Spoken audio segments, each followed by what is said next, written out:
नमस्कार दोस्तों, स्वागत करता हूँ आप सभी का। दोस्तों आज की वीडियो में जो हमने चैनल पर कम्युनिटी टैब पर इससे पहले पोल्स कराए हुए हैं, वोटिंग कराई हुई है, उनको थोड़ा-सा रिव्यू करेंगे, उन पोल्स पर जानेंगे, समझेंगे कि मेरी क्या ओपिनियन है वहाँ पर। उसी के साथ ये मैं कहना चाहता हूँ कि ये मेरा सिर्फ़ व्यक्तिगत ओपिनियन होगा और आपका ओपिनियन मुझसे अलग हो सकता है और आप मुझसे डिफ़र करने का पूरा हक रखते हैं। तो अगर आपका कुछ डिफरेंट ओपिनियन है तो उसको कमेंट सेक्शन में ज़रूर लिखिएगा and this is not financial advice. Okay, तो स्टार्ट करते हैं। सबसे पहले तो बहुत शुक्रिया आप लोगों का। 41K पे हम पहुंच गए हैं अपनी आर्बिट्राज की वीडियो पे। जल्दी ही कुछ और नई चीज़ें भी आर्बिट्राज से रिलेटेड इस चैनल पे आने वाली हैं, but without wasting time let's get started. तो सबसे रीसेंट पोल था, do you think US stock markets offer more opportunities than Indian stock markets? Maximum लोगों ने इसमें कहा है कि no, if you play correctly then Indian stocks are enough. Personally जो मेरा ओपिनियन है वो थोड़ा-सा इसमें बायस्ड है, दोनों ही ऑप्शंस की तरफ। तो मैं आपको दोनों ही पक्ष बताता हूँ यहाँ पर। पहला जो ऑप्शन है यानी येस, यूएस स्टॉक्स मतलब हायर रिटर्न्स, ये ऑप्शन कुछ हद तक सही है।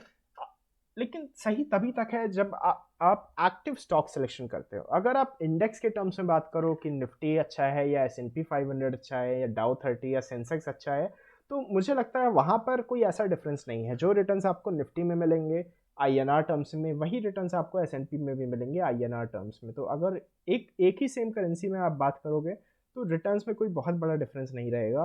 वो डिफरेंट डिफरेंट कंट्रीज़ में इन्फ्लेशन क्योंकि डिफरेंट है, यूएसए में थोड़ा सा कम है, इंडिया में थोड़ा सा ज़्यादा है, इसलिए इंडिया में रिटर्न्स थोड़े से ज़्यादा मिल जाते हैं इंडेक्स में। बट अगर कोई एक्टिव स्टॉक सिलेक्शन करता है, अगर कोई, जैसे अभी मैंने एक फैंग की वीडियो बनाई थी, तो उस टाइप से फैंग एक इंडेक्स जो है, फैंग प्लस, राइट, उस टाइप से अगर कोई एक्टिव स्टॉक सिलेक्शन करता है तो नो डाउट यूएसए में जब आप काम करते हो यूएस स्टॉक मार्केट के अंदर तो आपको ऐसी कंपनीज मिल जाती हैं जो ग्लोबल हैं। राइट, इंडिया में ग्लोबल कंपनीज आपको थोड़ी सी कम मिलेंगी यूएस के कंपैरिजन में। यूएस में आपको ऐसी कंपनीज मिल जाएंगी जिनके लाइक जो ब्रांड्स हैं वो हर जगह चल रहे हैं, यूएसए के बाहर भी। राइट, इंडिया में ज़्यादातर हमारा लोकलाइजेशन बहुत ज़्यादा है, ग्लोबलाइजेशन भी है नो डाउट, बट उतना नहीं है या उस हद तक नहीं है जिस हद तक यूएसए में है। राइट, तो और हाँ, आपको काफ़ी एडिशनल कुछ नई इनोवेटिव थीम्स में मिल जाएंगी यूएसए की स्टॉक मार्केट के अंदर। फॉर एग्जांपल ब्लॉकचेन, कुछ स्टार्टअप्स, क्रिप्टो से रिलेटेड, एआई से रिलेटेड बहुत से स्टार्टअप्स जो आपको यूएसए में मिल जाएंगे। तो I think I would personally choose के yes, US stocks is higher returns. Okay, would you ever invest 100% of your portfolio in cryptos? ये बहुत मुश्किल है कहना। ओके, पर्सनली क्रिप्टो के रिटर्न्स, पास्ट रिटर्न्स को देखते हुए it makes sense to like actually be very heavy on crypto. But again at the same time जब आप बात करते हो पोर्टफोलियो की, तो आपको बहुत सी चीज़ें देखनी है। आपको वॉलेटिलिटी भी देखनी है, कोरिलेशन भी देखना है, और साथ ही साथ आप कुछ गोल्स के लिए अगर इन्वेस्ट कर रहे हो तो वो गोल पूरा होना ज़रूरी है। Right, cryptos in the sense अभी जिस तरीके का इन्वायरमेंट है, मुझे लगता है यहाँ पर it is totally foolhardy to be 100% in cryptos. So yes, public is right here यहाँ पर। यस, मतलब अगर आप 100, बहुत से लोग हैं जिनको मैं जानता हूँ उनका 90 से 100% भी क्रिप्टो के अंदर है and they are making money. But you know, personally मैं कंफर्टेबल नहीं हूँ किसी एक एसेट क्लास के अंदर 100% रहने में। Should we do a video on tax planning? Yes, okay, we will do. Okay, so let us look at some other polls. Would you believe if I say that silver may out actually situation change हो गई है उस time से। तो may be अभी हम bitcoin में, जहाँ तक क्रिप्टो की अगर हम बात करें, तो शायद अभी हम लाइफ टाइम हाई की तरफ जा रहे हैं। और उसके बाद इस हाई को ब्रेक किया तो यहाँ से फिर हाई से सीधे 3 गुना हो जाएगा बिटकॉइन। तो सिचुएशन थोड़ी सी चेंज हो गई है, but again this is something like, हाँ, बिटकॉइन जब तक गिर रहा था, जब तक बिटकॉइन में रिकवरी नहीं आई थी बहुत, अभी रिसेंटली क्या हुआ है, बहुत ज़्यादा मनी फ्लो बिटकॉइन के अंदर हो गया है। So you know, nothing can defeat money flow. Right, अगर पैसा आ रहा है तो उसकी डिमांड बढ़ने वाली है। But yes, let's see if silver does outperform Bitcoin, that would be quite interesting actually. But for now, no way, it's not gonna happen, I think. Have you missed the past 1 year commodity rally? Yes, I missed it because I didn't buy directly. I didn't buy commodities directly.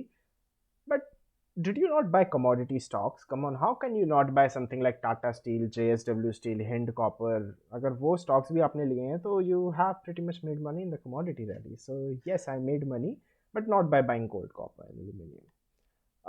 Which coin will Tesla use? So this was more like a like you एक situational like उसी date पे इसके relevance थी इस पोल की जिस date पे post हुआ था। Out of 100 people you meet, हाँ ये बहुत इंपॉर्टेंट पोल था, इसको इसके बारे में बात करना चाहता हूँ। देखो, लोग कह रहे हैं कि क्रिप्टो का मार्केट जो है वो सैचुरेट हो रहा है, या सारे लोग जो है वो क्रिप्टो के अंदर ही अब इन्वेस्ट कर रहे हैं या इन्वेस्ट करना चाह रहे हैं। So crypto is like a massive bubble.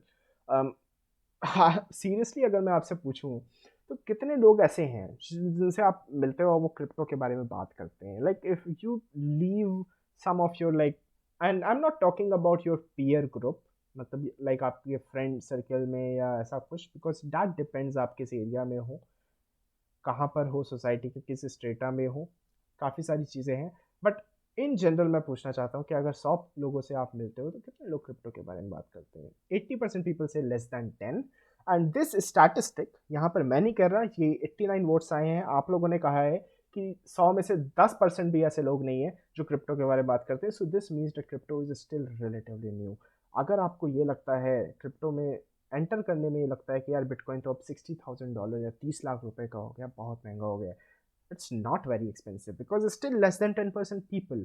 I mean, maybe less than 5 भी कोई टिक कर देता, but again we know that less than 10% people are actually into crypto। और इंडिया में तो अभी स्टॉक मार्केट ही इतना नया नहीं है टोटली। अगर ब्रोकर्स का डेटा आप देखोगे तो 6%, 6% लोग ऐसे हैं जो स्टॉक में निवेश करते हैं। Okay, so in a country like India where people are more incline towards investment in real estate, उसके काफ़ी सोसाइटी की तरफ से काफ़ी उसके रीजंस होते हैं, because it is seen like if you own a property, if you own a home, it is seen as a symbol of status and respect in India, right? US में ऐसा नहीं है। यूएस में they mostly like जो young young generation है, they are like they buy stocks at least like till they are 30। In India it's quite the opposite। In India it's like you save money to buy a home, and then once you have a home then you think about other avenues। So this thinking I think has to change somehow, so well, let's see when it will change। but again, out of 100 people you meet, how many talk about crypto? If it's less than 10, then it's still you are relatively early in the space, and don't look at the price ki bahut zyada ho gaya, it can even can go higher। All right, so um is that it? So if that is it, we will actually end this video, and if that is not it, do we have another poll? I mean, we must have something, right? Okay, so we do have something. Are you in profits? Yes. Oh my gosh, 2020 was such a bull market। Okay, so guys, अगर 2020 जो कि इतनी भयंकर bull market थी, उसमें भी अगर आप प्रॉफिट पे नहीं हो, you seriously need to rethink your strategy. बहुत सारे लोग प्रॉफिट में शायद इसलिए नहीं होंगे because they are doing excessive intraday या फिर एफ एंड ओ। गाइज, उन चीज़ों का कोई सेंस नहीं बनता with the new margin rules. R O I बहुत बुरी है इंट्राडे में, एफ एन ओ में भी इवन, क्योंकि मार्जिन उस पर भी एप्लीकेबल है और बढ़ा दिए गए हैं ऑप्शंस के मार्जिन, फ्यूचर्स के margin. So now is the time. पूरी दुनिया, मतलब मुझे लगता है पूरी दुनिया, इंडिया के अंदर और इंडियंस भी, majority Indians, they are doing swing trading. इतनी बुलिश मार्केट है, you just have to do swing trading. You just have to understand कि अभी की market is best for positional swing and investment. you just do that। I don't know like how can you lose money in the year 2020। Mostly intraday या F N O ही reason होगा। So yes, जब भी कोई person start में आता है market के अंदर, तो वो सोच के तो ये आता है कि मैं इन्वेस्टमेंट करूँगा मार्केट में, राइट? एक पोर्टफोलियो मेरा होगा, मुझे एक पैसा मैं थोड़ा सा यहाँ से अर्न करना चाहता हूँ, अपने पैसे को ग्रो करना चाहता हूँ, इस टाइप की चीज़ें कोई सोच के आता है। बट मार्केट के अंदर आने के बाद people are attracted to things like, अब कौन नहीं चाहता कि भाई मैं आज पैसा लगाऊँ, मुझे आज ही पैसा वापस मिल जाए।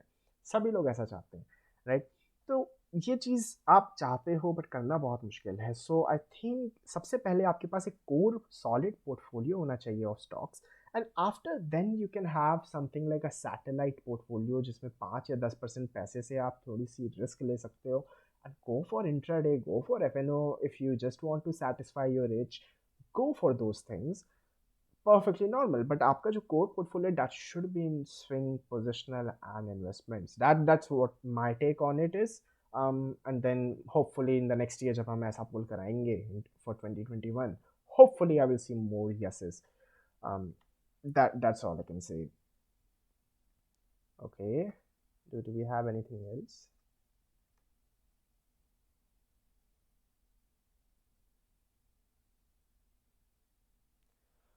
Okay, so I had to discuss about Jensen's Alpha, so we would do that on the channel. I mean, just time नहीं मिल पा रहा है, so just be on the channel. Okay, which stock market gave the highest returns in 20? This is interesting. The answer is South Korea. I mean, for 2019 and for 2020 both. I think मैंने comment section में mention भी किया है answer को. So you can just go ahead and check. I think मैंने mention किया है. I have given the rank. So South Korea KOSPI index, that is number 1 for 2020. So this is does it mean you should go ahead and invest in South Korea? No, probably not. Because that would be kind of, you will be taking currency risk as well. So not something that I'm really interested in. But yes कोई ऐसा stock है south Korea का जो अगर US में listed है and then you have a way to buy it, go ahead and do it. Not a problem. So again, this again shows most people are interested in options and hedging related content. Guys, have a core portfolio of intraday investment and no, sorry, not intraday. Have a core portfolio in investment and swing. And once you already are stable enough, you are generating profits, you are getting dividends, you're making some revenue. That is the time to upscale your business. जब आप एक business शुरू करते हो, एक नया business आप शुरू करते हो, you don't go all in, right? I mean, you don't make risky acquisitions and risky investments. वो later एक stage में वो काम आप करते हो when you are like going very aggressive. I mean, Byju's ने भी अगर इतने सारे जो कंपनीज और वो एक्वायर कर रहा है, राइट, फेसबुक कंपनीज एक्वायर कर रहा है, they are not doing that in the starting phase of their business. They are doing that when their business has already been well established, right? So that's when you go for things like intraday and hedging related content, right? I mean, that's when you watch these kind of stuff. I mean, I know मेरी इस video के बाद भी बहुत से लोग मानेंगे नहीं, and they would still do like options and intraday stuff like this, but that's fine, I guess. um but yes, if you just want to survive in this market, at least like एक security आपके मन में आ जाती है, एक sense of security कि yes I have an investment portfolio that's gonna make me rich in the long term. So like you just can not afford to fail in the long term. That's what I am trying to से.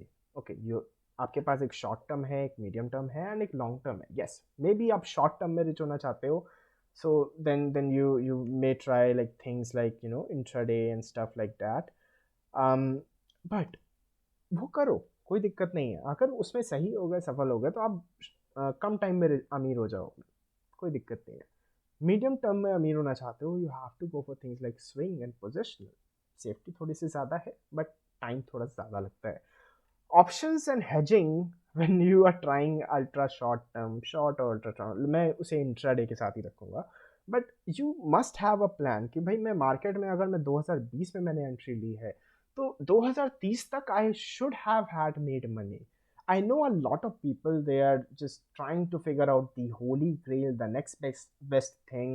And they are in the market since the last 5 years.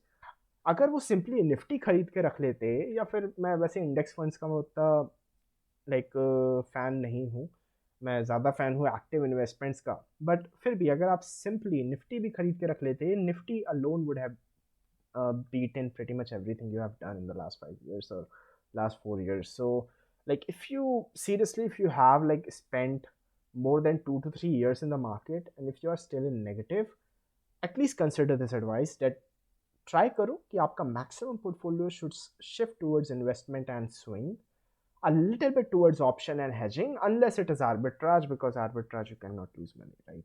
So if you calculate correctly, of course, that's a condition.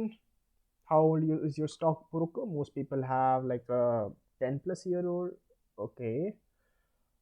Some people have a 20-year-old broker. Okay, fine. So I think Zerodha comes in this category, and that's what most people have. 10 years old. Great. Awesome.